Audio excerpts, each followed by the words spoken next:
안녕하십니까 성도 여러분. 오늘은 제2과 다섯째 날입니다. 10월 6일 목요일입니다. 말씀의 제목은 첫 번째 복음의 약속이라는 제목으로 함께 말씀을 나누겠습니다. 말씀 나누기 전에 기도하겠습니다. 하늘에 계신 아버지 하나님, 오늘 말씀을 통하여 우리 아버지 하나님의 영원한 그 사랑의 크기가 얼마나 큰지를 다시 보여주셔서 감사합니다. 이 땅의 죄로 인하여 하나님께서 저주와 심판을 베푸실 수밖에 없는 이 상황이 되었지만, 그러나 당신의 백성들, 우리 주께서 마련해 주신 하늘의 저 영원한 집에 살 수 있는 특권을 받아 감당할 수 있도록 주님 인도하여 주시옵소서. 오늘 우리에게 주신 이 땅에서의 첫 번째 복음에 관한 이 약속을 우리가 분명하게 기억함으로 우리 주님께서 우리에게 성취시킬 그 무한한 약속들을 우리가 바라볼 수 있도록 도와주시옵소서. 예수님의 이름으로 기도합니다. 아멘. 첫 번째 복음의 약속이라는 제목을 우리 함께 나누게 됩니다. 오늘 이 본문의 제목을 보면 창세기 3장 15절의 말씀인 것을 우리는 단번에 알 수가 있지요. 창세기 3장 15절은 바로 원복음이라고 합니다. 이 창세기 3장 15절은 오리지널 가스펠인데요. 바로 원복음이라고 하지요. 이 복음의 가장 핵심이요, 가장 첫 시작의 복음의 약속을 오늘 우리에게 주고 있습니다. 본문의 말씀 봉독합니다. 내가 너로 여자와 원수가 되게 하고 너의 후손도 여자의 후손과 원수가 되게 하리니 여자의 후손은 내 머리를 상하게 할 것이요 너는 그의 발꿈치를 상하게 할 것이니라 하시고 라고 기록합니다. 그 반면에 본문의 21절의 말씀은 이렇게 기록하지요. 여호와 하나님이 아담과 그 아내를 위하여 가죽옷을 지어 입히시니라 라고 기록합니다. 여러분, 오늘 이 말씀에는 상당히 귀한 말씀의 핵심들을 좀 우리가 볼 수 있습니다. 창세기 3장은 타락 이후에 이 죄가 어떻게 이 세상을 끔찍하게 집어삼켰는지 비극적인 묘사를 하고 있습니다. 모든 것이 변했습니다. 영원히 살도록 창조함을 받았던 아담과 하와 죄로 인하여 죽게 되었지요. 그리고 그 아름다움이 그지없었던 에덴 동산은 죄로 인하여 치를 떨게 됩니다. 그러므로 인하여 모든 생명에는 그 유한함이 있게 되었습니다. 그래서 이전 모습과는 완전히 대조적으로 극명하게 변해버린 세상을 아담과 하와가 시작으로 인하여 그들이 경험하였고, 오늘날 이 땅에서도 그렇게 경험하게 되는 것이지요. 그래서 그들이 경험했던 이 좌절감이나 그 죄책감은 이루 말할 수 없었지요. 그러나 하나님께서는 그 가운데에서 현재를 위한 확실한 미래에 관한 소망을 갖도록 허락해 주시는데, 바로 그것이 무엇이냐면 창세기 3장 15절 이 원복음이라고 하는 말씀이지요. 하나님께서 그들을 위해서, 아담과 하와를 위해서 가죽옷을 준비하십니다. 가죽옷을 만드셔서 하나님께서 입혀주시는 의를 그들이 경험하게 하지요. 에덴 동산에서의 첫 시작부터 인류에게 하나님의 지극한 사랑의 복음이 드러나게 됩니다. 아담과 하와가 죄를 지은 후에 그들이 이제 에덴 동산에서 쫓겨날 것이 자명해졌습니다. 그들이 하나님께로부터 숨었고, 그래서 이제 그들의 벗은 몸을 바라보며 서로 수치심을 느끼게 되었죠. 그러면서 무엇을 하였습니까?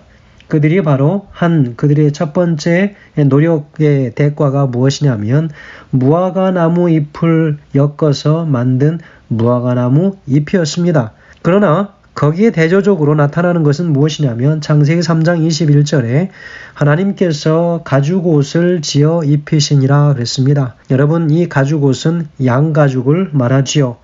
그래서 한 인간의 죄 때문에 동물의 희생제사가 드려지고, 희생을 통하여 그 동물의 피 흘림을 통하여 우리가 그 수치를 가리움을 받게 된 것입니다. 이것은 전적인 하나님의 은혜라고 밖에 볼 수 없는 것이지요. 절망적인 이 세상 속에 하나님께서 우리에게 복음의 기별을 주셨는데 바로 그것이 창세기 3장 15절이지요. 내가 너로 여자와 원수가 되게 하고 그랬습니다. 사단에게 바로 정죄하는 모습이죠. 너희 후손도 여자의 후손과 원수가 되게 하리니, 그래서 사단의 모든 후손들도 역시 여자의 후손과 원수가 되게 하겠다. 여기 여자의 후손은 누굽니까? 특별히 단수로서 후손이 나타나는데 여럿의 후손이 아니라 바로 그리스도를 이야기하죠. 그래서 한 여인, 바로 마리아를 상징하지만, 그러나 신약에 와서는 바로 그 여인은 바로 교회를 상징합니다. 교회로부터 나오는 그 모든 믿음의 후손들, 그들이 바로 영적 대쟁투를 벌일 바로 사단의 후손들과 이제 맞닥뜨리게 될 한 무리가 되는 것이죠. 여자의 후손은 내 머리를 상하게 할 것이요. 그래서 바로 그리스도를 통하여 사단은 치명상을 입게 됩니다. 바로 그것이 무엇입니까? 십자가 사건입니다. 십자가를 통하여 예수님께서 완전히 죄를 도말시키시고 자기 마음대로 가져갔던 바로 이 세상에 바로 아담과 하와를 죄악에 빠뜨림으로 그들에게서 그 소유권을 쟁취하고 자신이 주인처럼 행세하던 바로 이 땅에서 예수님의 십자가 사건으로 인하여 그들은 온전히 그들의 소유권을 빼앗깁니다.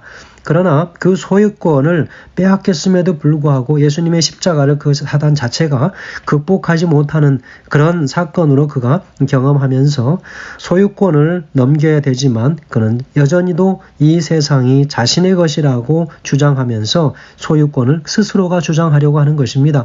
그렇기 때문에 이 땅에서 나타나는 한 가지의 현상이 있다면 바로 그것이 대쟁투라고 하는 것입니다. 소유권을 내놓아야 하지만 내놓지 않겠다는 것입니다. 그래서 대쟁투가 벌어집니다. 마지막 3장 15절에 보면 너는 그의 발꿈치를 상하게 할 것이니라 하시고 그랬습니다. 발꿈치는 바로 무엇입니까? 예수님께서 미미한 상처를 받지만 그러나 십자가의 죽으심을 통하여 완전히 죄가 도말된 것을 이야기합니다. 자, 오늘 본문에 돌아와서 보면 오늘 우리가 여기서 한 가지 기억해야 할 것이 무엇인가 하는 것입니다. 바로 이 아담과 하와가 죄를 통하여 자기들 스스로 자신들의 수치를 가려보려고 하였습니다. 그것이 무엇이라고 그랬습니까? 무화과 나무 잎으로 엮은 옷이었습니다. 여러분, 그것이 무엇일까요? 바로 그것은 자기들 스스로 자신들의 노력으로 자신들이 구원을 얻겠다고 하는 것이죠. 그래서 행함으로 말미암는 의의 산실이 되는 것입니다. 여러분, 자신들이 자신들의 수치를 가리려고 노력했습니다. 그죠?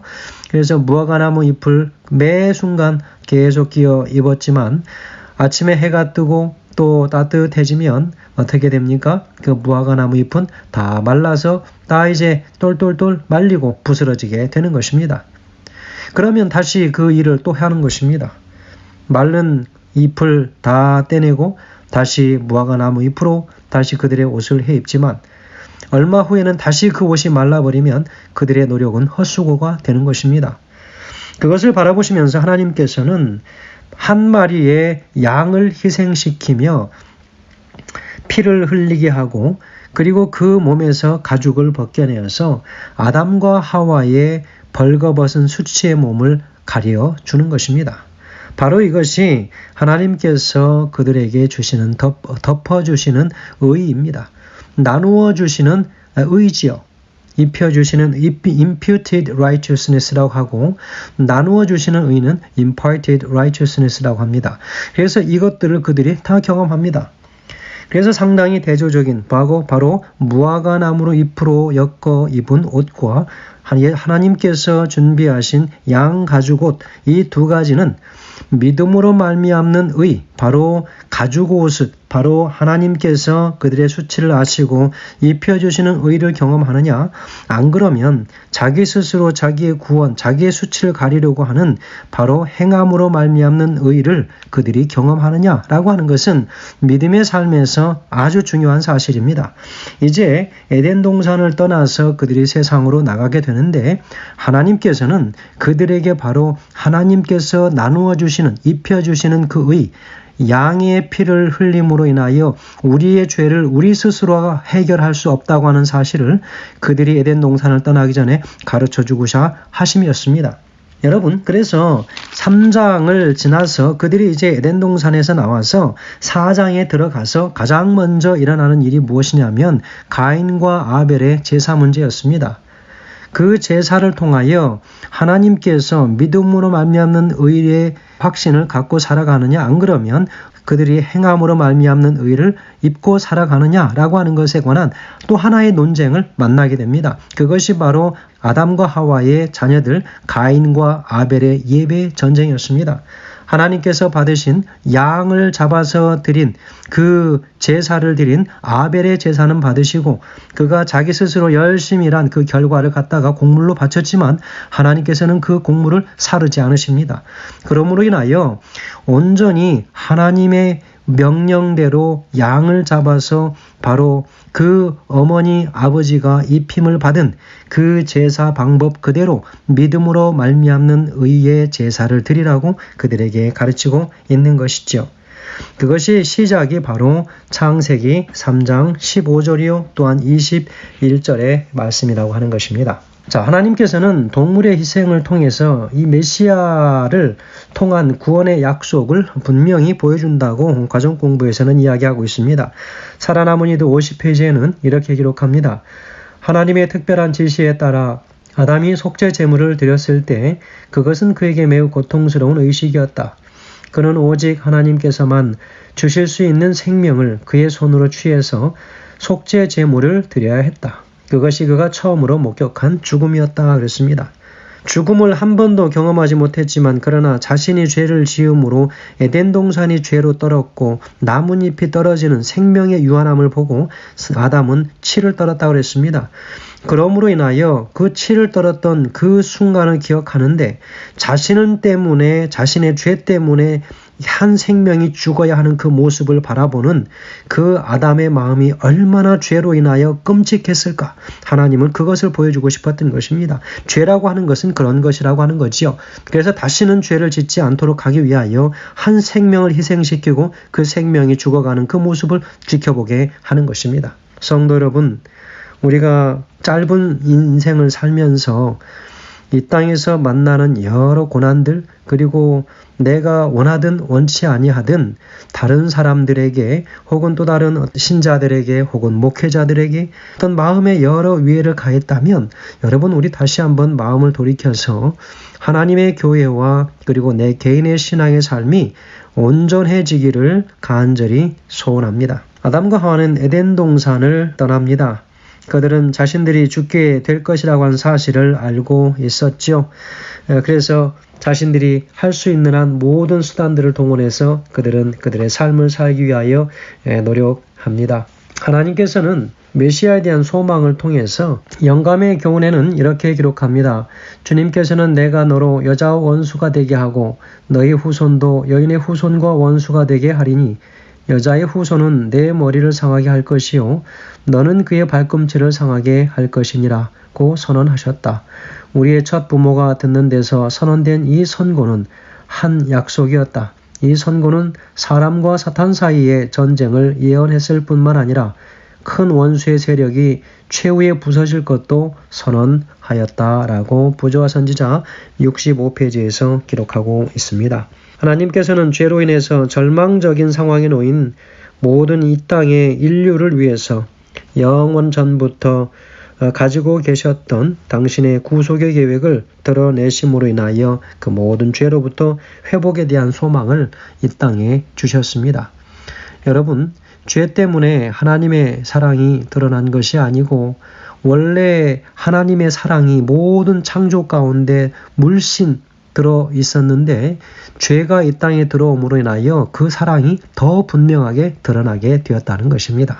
우리 하나님께서는 이 세상을 완전하게 지으시고 그 지으심 속에서는 실패 또한 다 포함되어져 있음으로 인하여 더 완전하게 지으셨다고 하는 것을 의미한다고 우리는 배웠습니다. 성도 여러분, 때로는 우리가 실수할 수 있습니다. 때로는 우리가 좌절할 수 있습니다. 죄를 지을 수 있습니다. 그러나 중요한 것은 다시 그 죄로 인하여 다시금 회개하고 돌아서는 일, 바로 그 일이 가장 중요하다고 하는 사실 여러분 기억하시기 바랍니다.